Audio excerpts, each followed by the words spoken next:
Next एक short topic है, means आपके बुक में ना ऐसा डिड यू नो वाला पार्ट है, जस्ट इसको ऐसा ए लिखो एंड यहाँ पे लिखना राइजोबियल इनॉक्यूलेशन, उसके नीचे कंटिन्यू कर लेना, अगर दूसरा एक आंसर है। ओके, अब इसमें सबसे पहले लिखना, इसमें हम लोग क्या करते हैं, सबसे पहला पॉइंट लिखना, seeds are coated with rhizobial solution or powder. Okay, before sowing. अब ये राइजोबियल पावर मतलब क्या है? ये जो राइजोबियल सॉल्यूशन रहता है इसके अंदर बेसिकली क्या है, कौन सा बैक्टीरिया रहेगा? Rhizobium bacteria.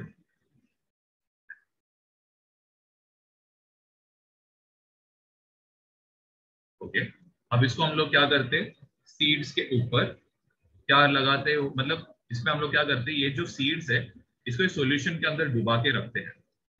अब इससे क्या होता है मालूम है क्या? आप यहाँ पे लिख सकते हो, after sowing these seeds, rhizobium enters the plantlets. Plantlet मतलब small plants. Enters the plantlet. ये जो प्रोसेस है आप बोलते हो राइजोबियल इनॉक्यूलेशन। अब इससे फायदा क्या मालूम है क्या? वैसे जरूरी नहीं है कि सिर्फ लेजुमिनियस प्लांट ही क्या हो जाए, लेजुमिनियस प्लांट्स में सिर्फ राइजोबियम मतलब सिम्बायोटिक रिलेशनशिप बता पाए। ये राइजोबियल इनॉक्यूलेशन से आप क्या कर सकते हो, सीरियल्स में भी क्या कर सकते हो, राइजोबियम बैक्टीरिया का सिम्बायोसिस कर सकते हो, ये फायदा होता है। तो आप यहाँ पे लिख सकते हो rhizobium inoculation is used for serials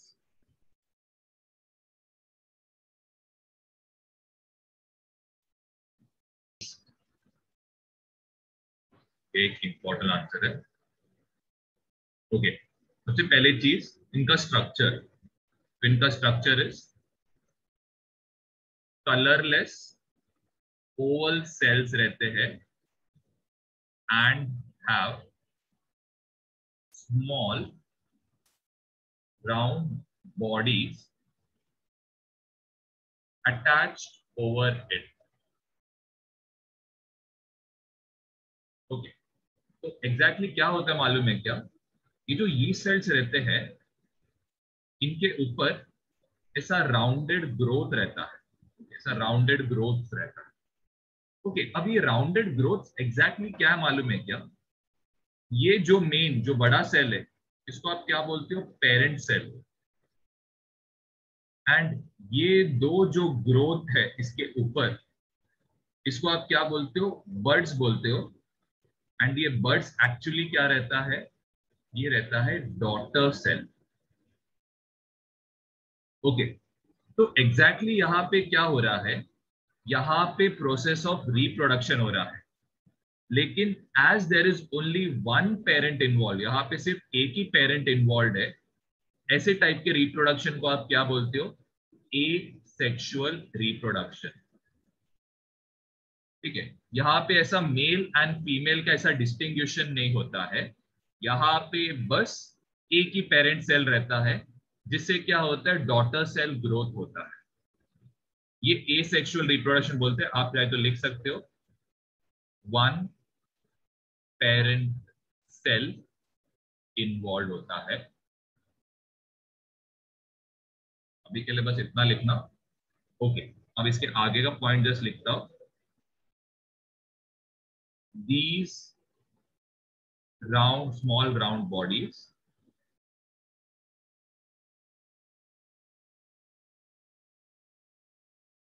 are daughter cells and are formed by asexual reproduction. And ये प्रोसेस को क्या बोलते हैं, ये एसेक्सुअल रिप्रोडक्शन का प्रोसेस को, and is called budding. Okay, अब जब बर्ड एक सूटेबल साइज में ग्रो कर लेगा तो क्या होता है, पेरेंट जो सेल रहता है वो अपना न्यूक्लियस को क्या करेगा, 2 पार्ट्स में डिवाइड करेगा एंड किसके पास दे देगा, डॉटर सेल के पास. एंड जैसे डॉटर सेल सफिशिएंट साइज में ग्रो हो जाता है, ये डॉटर सेल क्या होएगा, सेपरेट होएगा पेरेंट सेल से एंड इंडिविजुअल ग्रोथ दिखाएगा. अब आपको इसके बारे में ज्यादा डिटेल में नहीं करना है, या आपको 10th स्टैंडर्ड में मेथड्स ऑफ रिप्रोडक्शन में ये पार्ट है. जस्ट अभी के लिए जस्ट बेसिक प्रोसेस का जस्ट एक आइडिया रखना, इज कॉल्ड बडिंग. अब नेक्स्ट यहां पे लिखना, ये कैसे टाइप का फंगाई है, तो आप लिख सकते हो हेट्रोट्रॉफिक फंगल माइक्रो. हेट्रोट्रॉफिक का मतलब क्या है कि ये सेल का जो साइजेस रहता है ना, ये वेरी होते रहता है. हर एक का साइज ऐसा डिफरेंट, मतलब सेम नहीं रहता. इसको हेट्रोट्रॉफिक बोलते हैं. जैसे यहाँ पे लिख सकते हो, यहाँ पे साइज डिफरेंट रहता है हर एक इंडिविजुअल ईस्ट का. ओके, इसमें लिखना micro that grows on carbon compounds. अब एज यूजुअल फर्मेंटेशन के लिए कार्बन कंपाउंड जो यूज किया जाता है, that is alcohol, glucose, carbohydrate. तो ये सब किस में आते हैं, कार्बन कंपाउंड्स में आते हैं. Next, it is unicellular fungus and there are 1500 species. Next point, ये इंपॉर्टेंट है, is multiply and grow rapidly when, नहीं तो ड्यू टू लिखो, ड्यू टू शुगर सॉल्यूशन. इनके ग्रोथ के लिए ये क्या रहता है, आइडियल रहता है ये sugar solution. Next is they convert. ये शुगर सॉल्यूशन के बारे में हम लोग आगे बात करने वाले, जस्ट अभी के लिए बस लिख लेना. They convert carbohydrates. इसको किसमें कन्वर्ट करता है, तो इसको कन्वर्ट करता है अल्कोहल. एंड मेन जो अल्कोहल जो यूज किया जाता है that is ethanol. And carbon dioxide क्या होता है, रिलीज होता है.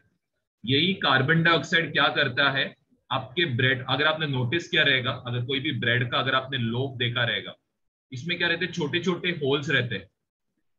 ये होल्स किसकी वजह से आता है, जैसे ही कार्बन डाइऑक्साइड बाहर निकलता है तो बबल्स फॉर्म होता है. बबल्स बर्स्ट होने की वजह से क्या होएगा, ये ब्रेड या कोई भी केक, ढोकला, इसके ऊपर क्या आता है, छोटे छोटे पोर्स आते हैं. ये पोर्स आपका ब्रेड को क्या बनाता है, स्पॉन्जी बनाता है. ब्रेड, केक, कुछ भी, उसको स्पॉन्जी बनाने में ये CO2 हेल्प करता है. okay? यहां तक लिख लेना. एंड ये प्रोसेस को क्या बोलते हैं, ये भी लिख लो. And this process is called.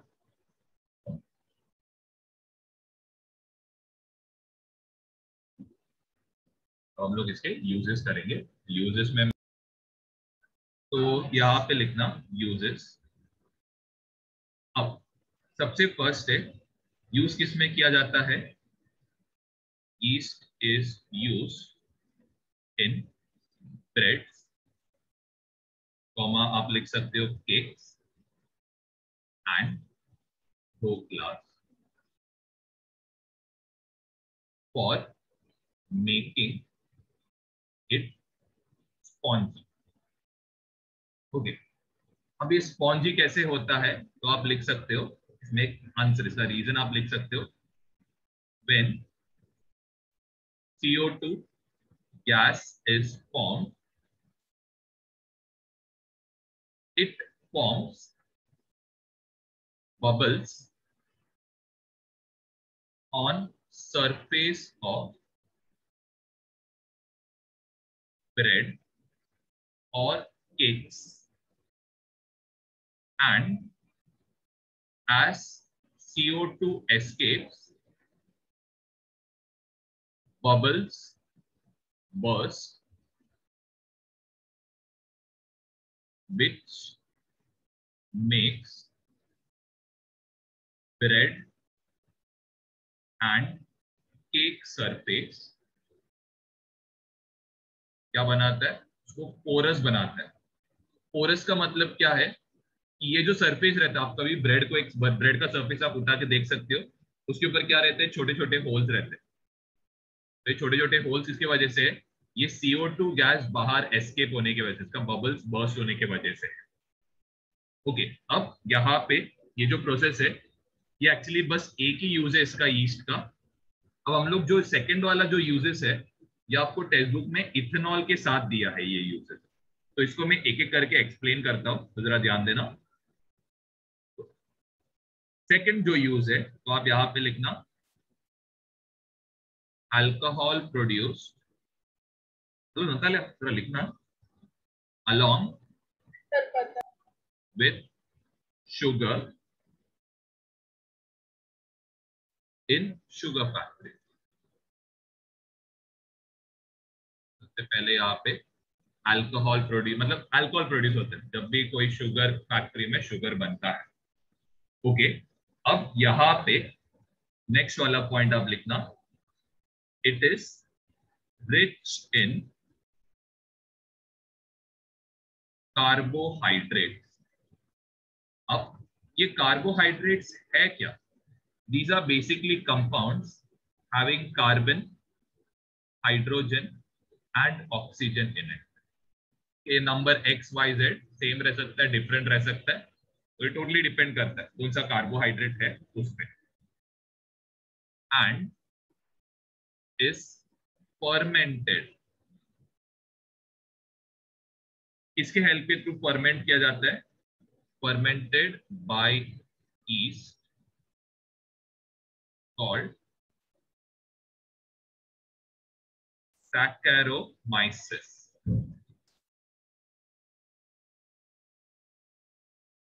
अभी नाम Saccharomyces क्यों है? क्योंकि ये क्या करता है, सैकेराइड्स का क्या करता है, कन्वर्जन करता है, इसलिए इसको Saccharomyces बोलते हैं. याद करना है करो, बैक्टीरिया का नाम पे मतलब. सैकेराइड्स का क्या करता है, कन्वर्जन. सैकेराइड्स बेसिकली क्या है, शुगर का कन्वर्जन करता है. ओके, अब नेक्स्ट इज ये वाला पॉइंट, दैट इज इसमें कंटिन्यू करना ये सेकंड पॉइंट में. C2H5OH, इसका नाम क्या है, इथेनॉल. And ester. अब ये एस्टर जो ग्रुप है, इसका फॉर्मूला क्या है, बस फॉर्मूला लिख के रखो, ये आपको नेक्स्ट ईयर आएगा. RC डबल बॉन्ड O, यहाँ पे OR आएगा. ये एस्टर का मॉलिक्यूलर फॉर्मूला है. ये R और ये R क्या है इसके बारे में आप अगले साल पढ़ोगे, अभी के लिए बस लिख के रखने का काम. Ester are produced. फिर थर्ड जो पॉइंट है, स्पिरिट. स्पिरिट बेसिकली क्या है, तो it is liquid ethanol is obtained. Next is fourth point. अब यहां पे आप लिख सकते हो glucose and fructose are present in grape juice and is fermented to form wine and alcohol. अब ग्लूकोज का फॉर्मूला क्या है? ओके, अब यहाँ पे मैं इन दोनों के बीच का fructose and glucose both are sugars, दोनों शुगर का काम करता है, लेकिन ग्लूकोज का फॉर्मूला कैसे रहता है तो मैं इसका स्ट्रक्चर बना के देखता हूं, आपको एग्जाम के लिए याद नहीं करना है, ठीक है? इसका स्ट्रक्चर कैसे रहता है देखो जरा। ये एक 6 मेंबर्ड रिंग रहता है, ठीक है? यहाँ पे एक 6 मेंबर्ड रिंग रहता है। यहाँ पे क्या रहेगा? ऑक्सीजन रहेगा। ओके, अब ये वाले पार्ट में देयर इज CH2OH, यहाँ पे इट विल बी हाइड्रोजन, यहाँ पे इट विल बी H, इधर OH रहेगा। सिमिलरली यहाँ पे OH रहेगा, यहाँ पे हाइड्रोजन, यहाँ पे रहने वाला है H, यहाँ पे रहेगा OH, यहाँ पे रहेगा H, इधर रहेगा OH। अब अगर इसका आपको मॉलिक्यूलर फॉर्मूला लिखना है तो ग्लूकोज का मॉलिक्यूलर फॉर्मूला इज, सबसे पहले चीज यहाँ पे कार्बन कितना है? 1 carbon, 2 carbon, 3 carbon, 4 carbon, 5 carbon and यहाँ पे क्या है? 6 कार्बन। तो यहाँ पे आप क्या लिखोगे? C6। हाइड्रोजन कितना है? 1 2 3 4 5 6 7 8 9 10 11 12। तो ये क्या आएगा? H12। ऑक्सीजन कितना है? 1 2 3 4 5 6। तो ये फॉर्मूला आपको ऑलरेडी पता भी है, इन जस्ट इसका मैं आपको स्ट्रक्चर बता रहा हूँ, क्योंकि देखो स्ट्रक्चर आपको याद नहीं करना है, जस्ट आपको नॉलेज के लिए बता रहा हूँ, और तो बना के रख लेना हमारे।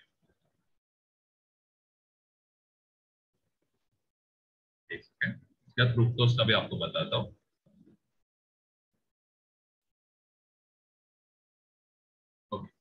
तो फ्रुक्टोज का मैं जरा नीचे बनाता हूँ। फ्रुक्टोज में it is a 5 membered ring. यहाँ पे बस एक 5 मेंबर्ड रिंग आएगा। यहाँ पे सेंटर में क्या रहेगा? ऑक्सीजन, यहाँ पे रहेगा OH, यहाँ पे रहेगा CH2OH, फिर यहाँ पे रहने वाला है OH, यहाँ पे रहेगा हाइड्रोजन, यहाँ पे रहने वाला है हाइड्रोजन, यहाँ पे OH, यहाँ पे रहने वाला है CH2OH, यहाँ पे क्या रहेगा? हाइड्रोजन। ओके, अब फ्रुक्टोज, फ्रुक्टोज का मॉलिक्यूलर फॉर्मूला क्या रहेगा? यहाँ पे सबसे पहले कितना कार्बन है वो चेक करते। 1, इसको एक रेड कलर के थ्रू बताता हूँ, 2 3 4 5 एंड यहाँ पे क्या रहेगा? 6। तो ये रहने वाला है C6। अब हाइड्रोजन चेक करते हैं। 1 2 3 4 5 6 7 8 9 10 11 12। यहाँ पे H12 रहेगा। ऑक्सीजन 1 2 3 4 5 6। दोनों का मॉलिक्यूलर फॉर्मूला क्या है? सेम है, जस्ट डिफरेंस किसमें है? उनके स्ट्रक्चर में डिफरेंस, ठीक है? एंड आप नोटिस कर रहे हो यहाँ पे this is only carbon, hydrogen and oxygen का बना हुआ है, तो इसको आप क्या बोलोगे? कार्बोहाइड्रेट बोलोगे। Antibiotics heading, antibiotics. ओके, अभी एंटीबायोटिक्स क्या है सबसे पहले लिखना। First point, carbon compound obtained from some bacteria, हर एक बैक्टीरिया से नहीं, only some bacteria and fungi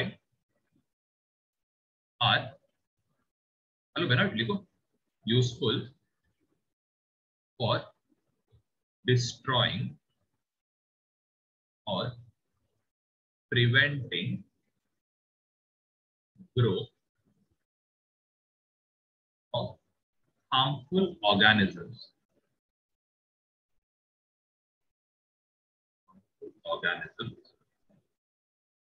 And is called antibiotic.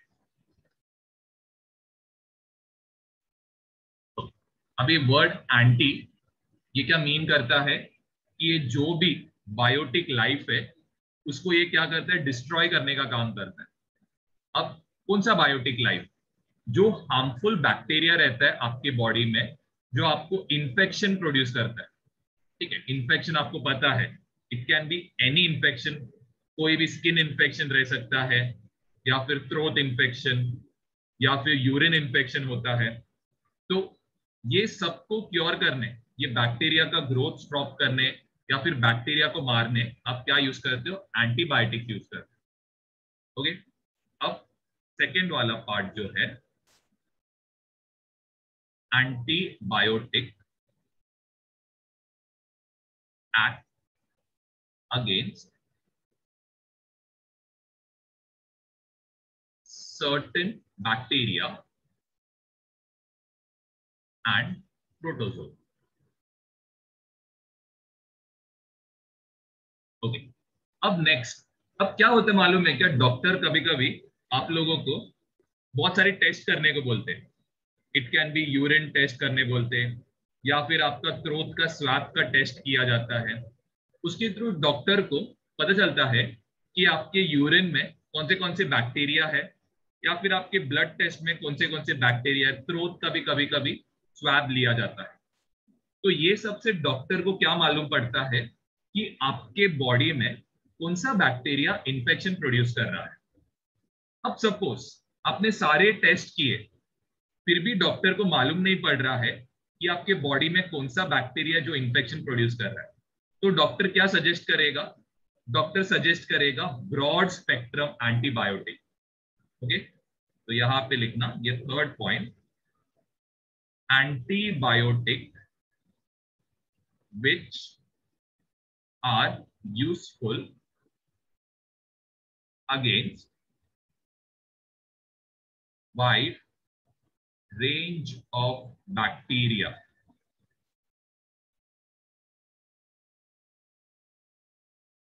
are called broad spectrum antibiotic. ठीक है, मैं वापस बता रहा हूं, यहां पे सपोज डॉक्टर को आइडेंटिफाई नहीं हो रहा है कि आपके बॉडी में कौन सा इंफेक्शन से मतलब कौन सा बैक्टीरिया आपके बॉडी में इंफेक्शन प्रोड्यूस कर रहा है. तो इनकेस आपको डॉक्टर को नहीं मालूम है तो वो क्या सजेस्ट करेगा? Broad spectrum antibiotic. अभी ब्रॉड स्पेक्ट्रम एंटीबायोटिक क्या करेगा? आपकी बॉडी में जो भी बैक्टीरिया है उसको क्या करेगा? खत्म कर देगा, या उसका ग्रोथ को क्या करता है? प्रिवेंट करता है. अब इसका जो एग्जाम्पल्स है, तो इसका एग्जाम्पल्स आर एम्पिसिलिन, ये मेडिसिन के फॉर्म में आता है या फिर इंजेक्शन के फॉर्म में आता है. ठीक है, ampicillin, एमॉक्सिलिन and tetracycline. Tetracycline. Okay, फिर नेक्स्ट, अगर डॉक्टर को पता है कि आपके बॉडी में कौन सा बैक्टीरिया इंफेक्शन प्रोड्यूस कर रहा है, स्पेसिफिक बैक्टीरिया के बारे में डॉक्टर को मालूम है, वो आपका टेस्ट देके वो आइडेंटिफाई करता है. तो जैसे ही उनको मालूम पड़ता है कौन सा बैक्टीरिया है, तो वो क्या सजेस्ट करेगा? यहां पे सजेस्ट करेगा नैरो स्पेक्ट्रम एंटीबायोटिक. ठीक है, जब डॉक्टर को मालूम पड़ता है आपके बॉडी में इंफेक्शन कॉजिंग बैक्टीरिया कौन सा है, तो वो क्या सजेस्ट करेगा? Narrow spectrum antibiotic. यहां पे लिखना, when a pathogen causing infection is identified. तो ये क्या होता है? Then we use narrow spectrum antibiotic. अब इसका जो examples are, first is penicillin.